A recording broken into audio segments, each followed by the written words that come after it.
Assalamu alaikum wa rahmatullahi wa barakatuhu. Barkanku da sake dawowa ajinmu na koyon lissafi. Yau muna so mu fara magana akan fractions. So me ake nufi da fractions? Aka ce fraction is part of a whole. Me ake nufi da wannan?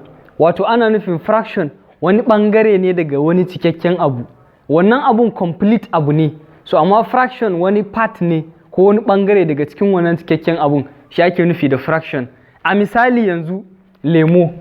Idan na baka lemo haka guda ɗaya sai ka kasa shi kashi 4 haka kenan ko yadda ake yanka lemo za ka yanka shi haka ka sake yanka shi haka. So idan na ɗau nan ɓangaren inda na yi shadin ɗin nan idan na ɗauke shi kaga na ɗauki ɓangare ɗaya a cikin ɓangare guda 4 nan da ake da shi. So fraction ɗin abun da na ɗauka shine me 1/4 1 out of 4 kenan. Na ɗauki ɗaya a cikin 4.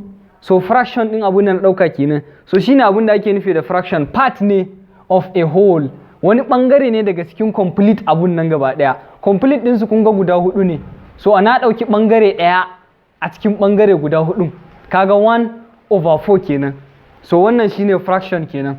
Sai aka ce given a fraction of the form a/b. Wannan shine form na fraction kamar yadda za ku gani anan. This is the a, this is the b. So wannan shine form na kowane fraction a/b. Number ne a sama da ƙasa. Where a and b are numbers. Duka wannan numbers ne. A da b din duka number ne a sama da kuma wani number a ƙasa. Inda kaga irin wannan to fraction kenan. Haka fraction yake. Za ka ga number a sama da kuma ƙasa ana dividing nasu. So the number a is called numerator. Shi na saman nan shi ake kira da numerator, na ƙasan kuma denominator. Wannan shine ga suna a nan wajen numerator da kuma denominator. Na sama shine numerator ko kuma top number, na ƙasa kuma shine denominator ko kuma bottom number. Sannan aka ce also given a number of the form z/b called a mixed number. In kaga irin wannan kuma me ake nufi? Ana nufin mixed number ne saboda yana da whole number a jikinsa sannan aka yi attaching a wani fraction a jiki. Da whole number da kuma fraction a haɗe. So wannan shi ake kira da mixed number. So wannan z ɗin shine whole part ko kuma whole number ɗin.